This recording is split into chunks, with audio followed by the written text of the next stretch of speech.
دوست کے دین پہ ہوتا ہے. اور آپ دیکھیں کہ آپ کس سے دوستی کر رہے ہیں.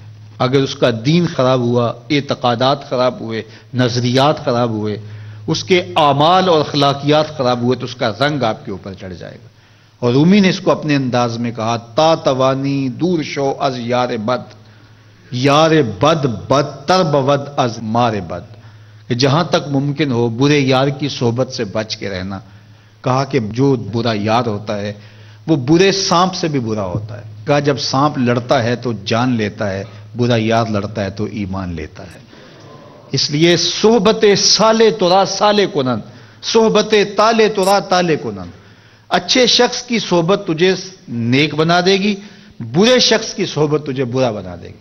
شیخ سعدی فرماتے ہیں میں حمام میں گیا تو وہاں کسی نے مٹی رکھی تھی، تو میں نے اس کو اٹھایا تو اس سے مہک آ رہی تھی.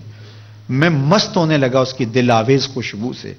تو میں نے اس کو کہا کہ تو مٹی ہے، عنبر ہے، موتیا ہے، نسرین ہے، نسترن ہے، کیا ہے تو؟ تیری دل آویز مہک سے مشام ہستی مہکے چلے جا رہے ہیں اور ہے تو مٹی، تو کیا ہے تو؟ تو اس مٹی نے، شیخ سعدی فرماتے مجھے زبان حال سے جواب دیا کہ ہوں تو میں مٹی، مجھے اپنی اوقات نہیں بھولی، لیکن چند دن میں پھول کی صحبت میں رہی ہوں. یار مٹی پھول سے صحبت پیدا کر لے تو اس سے مہک آنے لگ جاتی ہے.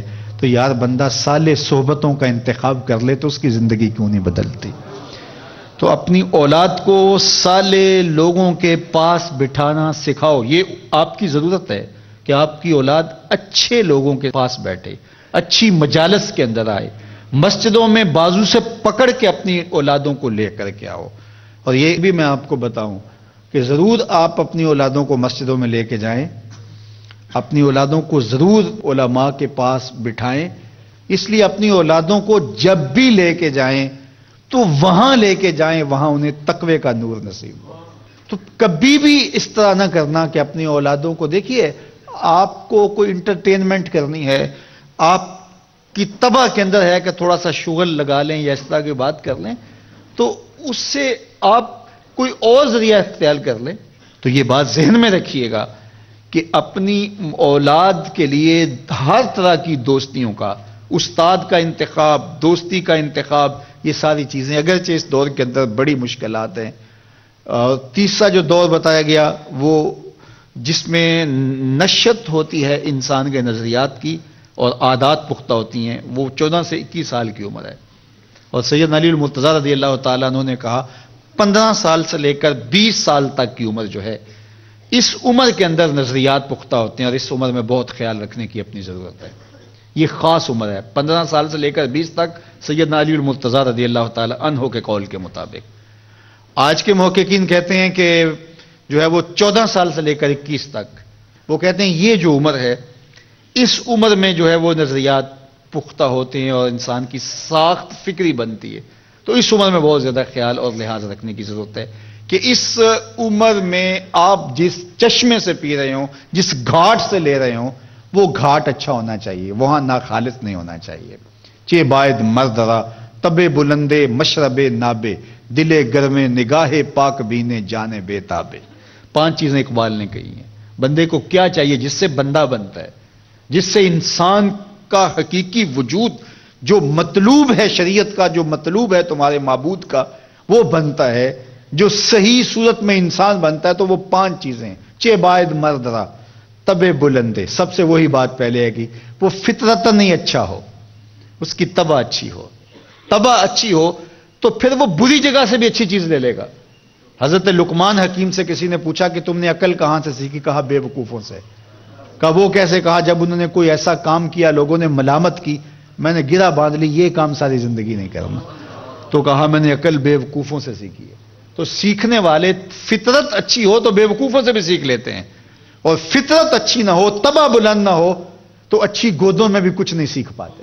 تو سب سے پہلی چیز طب بلندے، طبع اچھی ہو، طبع اچھی ہو.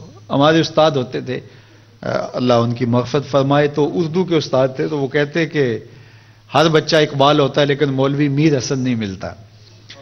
تو میں نے ایک دن کہا کہ میں اگر آپ اجازت دیں تو کچھ کہنا چاہتا ہوں. تو وہ بڑے شفیق تھے، کہتے ہاں فرمائیے. تو میں نے کہا کہ مولوی میر حسن کا ہر شاگرد اقبال بھی تو نہیں ہوتا، تو اپنی طبع بھی تو ہو نا. اور بھی تو شاگرد تھے مولوی میر حسن کے، لیکن سارے اقبال تو نہیں بنے، اقبال تو پھر ایک ہی ہوا. تو اپنی طبع طبع بلندے مشرب نابے. دوسری چیز، جہاں سے وہ پی رہا ہے وہاں سے ناخالص نہ پیے.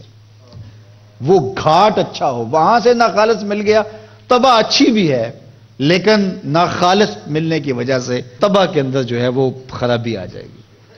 دلے گرمے نگاہ پاک بینے جانے بے تابے. گرم دل رکھتا ہو، دلے گرم ہی زندگی کا جمال ہے، یہی زندگی کا حسن ہے. گرم دل، بے تابی، بے چینی، اضطراب، یہ بہت بڑی دولت ہے. اقبال نے کہا تھا ہے شباب اپنے لہو کی آگ میں جلنے کا نام. جوانی کسے کہتے ہیں؟ کسی نے کہا جوانی ہے، کسی نے کہا جوانی ہے. اقبال نے کہا جوانی کیا ہے؟ جوانی اپنی ہی آگ میں جلنے کا نام ہے. اپنے لہو کی آتش میں، اپنے لہو کی آگ میں جلنے کا نام جوانی. یہ بے چینی، یہ اضطراب، یہ پیچ و تاب، یہ التہاب. میرے پہلو میں دل مستر نہیں سیماب ہے. وہ جو سیماب کی طرح دل، تڑپتا ہوا دل. اللہ اکبر. ایک زمانے میں نے میٹرک کیا تھا، تو میں ایک بزرگ کے پاس گیا. تو جس طرح وہ بزرگوں کے پاس جاتے ہیں تو میں نے ان سے کہا حضرت مجھے کوئی نصیحت کی. تو انہوں نے نصیحت کی. تو پھر میں نے کہا کہ سکون قلب کی دعا کیجیے. یہ عمومی طور پہ جو رواج کے طور پہ جیسے کہا جاتا ہے. تو میں نے کہا، مجھے آج تک وہ لفظ یاد ہے، میں نے کہا حضور سکون قلب کی دعا کیجیے. تو فرمانے لگے یہ تو دھڑکتا ہی رہے تو ٹھیک ہے، یہ تو دھڑکتا ہی رہے تو ٹھیک ہے. تو اس وقت تو خیر بچے تھے، لیکن اب سمجھ آئی کہ دل زندہ کہیں تو مر نہ جائے، دل زندہ کہیں تو مر نہ جائے. کہ زندگی عبادت ہے تیرے جینے سے، کہ زندگی عبادت ہے تیرے جینے سے. اسی کا اضطراب، اسی کا التہاب. دل گھر میں نگاہ پاک بینے. یہ اس دور کے نوجوانوں سے یہ دولت چھین لی گئی. نگاہ جب پاک نہیں رہتی، تقدس معاب نہیں رہتی، تو پھر جو ہے وہ سب کچھ اجڑ جاتا ہے. یہ دروازہ یہ ہے، اس دروازے سے ہی اتر کے دل تک چیزیں پہنچتی ہیں، اس دروازے سے اتر کے دماغ تک چیزیں پہنچتی ہیں، اس دروازے سے اتر کے ہی جو ہے وہ تقدس معاب زندگی پیدا ہوتی ہے. اور یہ دروازہ ہی جب خراب ہو گیا، اس دروازے سے غلاظت اندر اترنے لگی، تو پھر مجھے بتاؤ کہ نگاہ پاک بھی نہ رہا تو پھر کیا باقی رہا؟ جان بے تابے. اور بے تاب جان، یہ جد و جہد، کاوش، مسلسل کاوش کا جذبہ، یہ زندگی کا جمال ہے. اگر یہ دولتیں نصیب ہو جائیں، اللہ اکبر. یہ اس زندگی کا ثمرہ ہے. یہ جو 14 سال سے لے کر کے 21 سال کی زندگی کا یہ ثمرہ ہے کہ یہ چیزیں آپ کو حاصل ہوں، جس میں نظریات پنپنے تھے، جس میں خیالات پختہ ہونے تھے، جس میں عملی زندگی کی منصوبہ بندی کرنی تھی، جس زندگی کے اندر اپنی آخرت کا سوچنا تھا، جس زندگی کے اندر ماں باپ کی نظر کا تارا بننا تھا، جس زندگی کے اندر ان کے بڑھاپے کا سہارا بننا تھا، ان کے دل کا قرار بننا تھا، اور معاشرے کو ایک صالحیت کی طرف لے جانا تھا، اور اس امت کی امید بننا تھا. اس زندگی کی اندھیری راتوں کے اندر، رات کی تاریکی کے اندر، گلی کی تھڑی میں بیٹھ کے نوجوان کیا کھیل رہا ہے، کیا دیکھ رہا ہے؟ یہ کس کے انتظار میں بیٹھا ہے؟ اس کی زندگی کس ڈگر پہ چل رہی ہے؟ اللہ میری قوم کی، میرے قوم کے جوانوں کی حفاظت کرے. اور میں آپ کو کہتا ہوں، ہم نے کچھ کرنا ہے، ہماری زندگی کا کوئی مقصد ہے. میری زندگی کا مقصد تیرے دین کی سرفرازی. میں اسی لیے مسلمان، میں اسی لیے نمازی. ہم تو آئے اس لیے. تو ہم نے اپنے حصے کا کام متعین کر کے آگے بڑھنا ہے، اور ہم نے اپنی راہیں متعین کرنی ہے اگر ہمیں میسر آئے، اور خیر کو آگے پھیلانا ہے، اور اپنی زندگیوں کے گرد باڑ لگانی ہے، اتنی گھنی باڑ کہ اس کے اندر کوئی ایسا موذی داخل نہ ہو سکے جو ہماری زندگیوں کے تقدس کو اجاڑ دے، اور ہمیں ہماری پاکیزگی کو، ہماری عفت کو، ہماری پاک دامنی کو جو ہے وہ داغدار کر دے. اللہ مجھے، آپ کو، سب کو اپنی کرم نوازیوں کے اجالوں میں رکھے. وآخر دعوانا